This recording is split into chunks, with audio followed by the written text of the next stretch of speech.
자, 여러분, 본격적으로 한번 파헤쳐 볼까요? 오늘 우리가 다룰 내용은 고대 문헌 속에 감춰져 있던 아주 흥미롭고 매력적인 주제입니다. 바로 구약 성경의 제사 제도, 그중에서도 제단 위에 숨겨진 비밀에 대한 건데요. 솔직히 우리가 고대의 낯선 규례들을 읽다 보면 그냥 현대의 잣대로 무심코 휙휙 넘겨버리기 십상이잖아요. 하지만 이 오래된 텍스트와 제단 위에는요, 우리가 상상하는 것보다 훨씬 더 심오한 메시지가 담겨 있습니다. 오늘 우리는 구약의 제사에서 반드시 꼭 불로 태워서 드려야만 했던 아주 특정한 두 부위에 초점을 맞춰볼 겁니다. 그럼 당연히 이런 질문이 머릿속에 탁 떠오르실 겁니다. 아니, 수많은 장기 중에 왜 하필 기름과 콩팥이지? 현대인의 감각으로 보면 제단 위에서 동물의 기름이랑 콩팥만 굳이 떼어내서 태운다는 게 솔직히 좀 기괴하고 엽기적으로 느껴지지 않나요? 겉보기엔 그저 이상한 고대의 도축 매뉴얼처럼 보일 수 있어요. 하지만 이것이 사실은 인간의 내면을 아주 날카롭게 꿰뚫는 엄청난 상징이라는 걸 곧 발견하게 되실 겁니다. 오늘 우리가 함께할 여정은 이렇습니다. 제사에 숨겨진 비밀부터 시작해서요. 가장 귀한 헌신을 뜻하는 기름, 가장 깊은 내면을 상징하는 콩팥에 대해 알아보고 이게 단순한 건강 상식인지 신학인지 짚어본 다음 마지막으로 청교도적 교훈과 영적 적용까지 쭉 이어가 보겠습니다. 첫 번째 순서죠. 제사에 숨겨진 비밀, 고대 규례의 영적 암호입니다.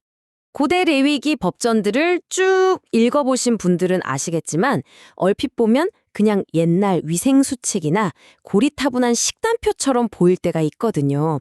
하지만 우리는 오늘 이 제사 제도를 개혁주의 청교도의 관점에서 아주 깊이 파고들어 볼 겁니다.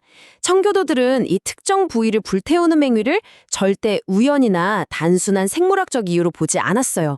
그들에게 이건 전적인 하나님의 주권에 관한 문제였고 인간이 신에게 드릴 수 있는 가장 깊은 영적 헌신을 눈으로 보여주는 완벽한 은유였습니다. 눈에 보이는 물리적인 제사를 통해서 보이지 않는 영적인 진리를 가르쳐주고 있었던 거죠. 자, 그럼 첫 번째 미스터리를 풀어볼까요? 두 번째 섹션, 기름, 가장 귀한 헌신입니다. 여기서 정말 흥미로운 포인트가 하나 등장합니다. 바로 우리가 특정 단어를 인식하는 시각의 극적인 차이인데요. 요즘 우리한테 기름, 그러니까 지방은 어떤 이미지죠? 무조건 피해야 할 콜레스테롤, 다이어트의 최대적, 떼어내서 버려야 하는 노폐물쯤으로 생각하잖아요. 근데 고대 히브리인들의 생각은 완전히 180도 달랐습니다. 고대 환경에서 기름은요, 생명체 내에서 에너지가 가장 꽉꽉 응축된 부위였어요. 생명력 그 자체이자 동물 부위 중에서도 가장 값비싸고 풍요로운 최고의 프라임컷이었던 겁니다. 이런 배경 지식을 딱 가지고 레위기 3장 16절을 보면 느낌이 확 달라집니다. 모든 기름은 여호와의 것이니라. 이 선언, 절대 다이어트하라는 뜻이 아니에요. 농부가 수확한 첫 열매를 하나님께 바치듯이 내가 가진 것 중에 가장 값지고 좋은 것, 내 삶의 가장 핵심적인 생명력과 우선순위를 온전히 하나님께 구별해서 드린다는 뜻입니다. 제일 좋은 걸 내 입에 쏙 넣는 게 아니라 먼저 그분께 드리는 최상의 헌신을 상징하는 거죠. 성경을 보면요, 이 기름이 제단 위에서 활활 타오를 때 나는 연기를 가리켜서 하나님이 기뻐하시는 향기로운 냄새라고 표현하거든요. 이게 왜 향기로울까요? 고기 굽는 냄새가 식욕을 자극해서? 절대 아니죠. 인간의 탐욕이나 식욕을 채우려고 그 제일 좋은 부위를 슬쩍 챙겨두지 않고 오직 하나님 한 분만을 위해서 완전히 태워 봉헌했기 때문입니다. 바로 그 순수하게 온전히 드려진 헌신의 태도가 향기롭다는 뜻이죠. 이제 조금 더 깊은 곳으로 가볼까요? 세 번째 섹션, 콩팥, 가장 깊은 내면입니다. 자, 물리적으로 가장 풍성했던 기름을 살펴봤으니 이제 해부학적으로 더 깊은 곳으로 훅 들어가 보겠습니다. 여기서도 여러분이 아는 현대생물학 지식은 잠깐 머릿속에서 비워두셔야 해요. 현대의학에서 신장, 즉 콩팥은 피를 걸러주는 물리적 필터잖아요. 하지만 고대 히브리인들에게 콩팥은 그런 필터링 기관이 아니었습니다.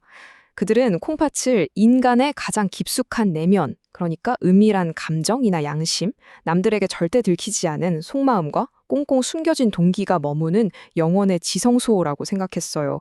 내 본질적인 진짜 자아가 있는 곳인 거죠. 그래서 시편이나 예레미야서를 보면 하나님을 가리켜 심장과 콩팥을 살피시는 분이라고 부르는 겁니다. 이 고대 텍스트에서 콩팥을 살피신다는 건 나의 가장 은밀한 속마음을 엑스레이처럼 전부 꿰뚫어 보신다는 뜻이거든요. 그럼 제단 위에서 이 콩팥을 불태운다는 건 어떤 의미일까요? 제물을 드리는 사람이 자신의 가장 어둡고 깊은 속마음, 찌질하고 은밀한 동기까지 싹 다 끄집어내서 하나님 앞에 솔직하게 다 드러내고 태우는 아주 급진적인 내면의 회개를 상징하는 겁니다. 내 생명의 주관자 앞에서 내 영혼의 밑바닥까지 온전히 보여드리는 거죠. 여기서 자연스럽게 네 번째 섹션으로 넘어갑니다. 건강상식인가 신학인가? 지금까지 살펴본 이 엄청난 상징성들을 놓고 학자들 사이에서 아주 재미있는 논쟁이 벌어지는데요. 이게 정말 건강상식일까요? 아니면 신학일까요? 일부 현대학자들은 이게 단순히 이스라엘 백성들의 건강을 지키기 위한 다이어트 처방이었다고 주장하기도 해요. 과도한 동물성 지방이 몸에 안 좋으니까 보호 차원에서 주신 규례라는 거죠. 부수적으로 건강에 유익했을 수는 있겠죠. 하지만 성경의 본질적인 관점, 특히 청교도적인 시각은 완전히 다릅니다. 이건 다이어트 문제가 아니라 하나님을 향한 거룩함과 온전히 구별해서 바친다는 성별, 즉 거룩한 구별의 원리라는 겁니다. 여러분, 조금만 논리적으로 생각해 볼까요? 만약에 그 동물의 기름이 진짜 몸에 안 좋은 노폐물이라서 먹지 말라고 하신 거라면 하나님이 굳이 그걸 당신의 거룩한 제단 위로 가져와서 향기로운 냄새로 훨훨 태우라고 하셨겠어요? 우주의 창조주께서 무슨 콜레스테롤 수치 걱정하시면서 고지방 식단을 즐기실 리는 없잖아요. 그러니까 이 규례의 진짜 핵심은 건강관리가 아닙니다. 가장 좋은 것은 내 배를 채우는 데 쓰지 않고 하나님의 영광을 위해 구별한다는 철저하고 순수한 영적 헌신에 있는 겁니다. 자, 드디어 마지막 5번째, 청교도적 교훈과 영적 적용입니다. 이 모든 이야기가 어떻게 연결되는지 한번 쫙 정리해 볼까요? 수천 년 전 고대에 먼지 쌓인 제단 이야기가 오늘날 우리의 심장 한가운데로 훅 들어오는 순간입니다. 청교도들은 이 규례에서 아주 묵직한 3가지 결론을 끌어냅니다. 첫째, 내면의 제사입니다. 콩팥을 태우듯 거칠의 예배가 아니라 내 가장 깊은 양심과 꽁꽁 숨겨둔 동기를 낱낱이 주님께 드려야 한다는 거죠. 둘째, 최고의 가치.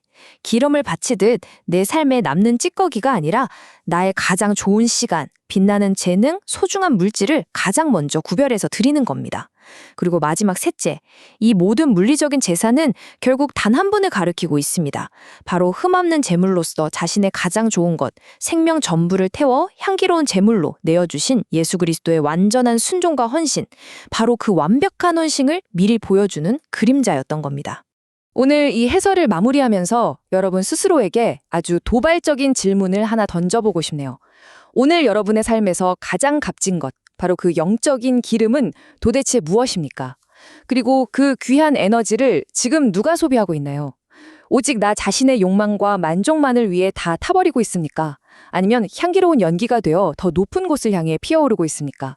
오늘 이 짧은 질문이 여러분의 삶의 우선순위를 다시 한번 점검해보는 작지만 강렬한 계기가 되기를 바랍니다. 끝까지 함께해 주셔서 정말 감사합니다.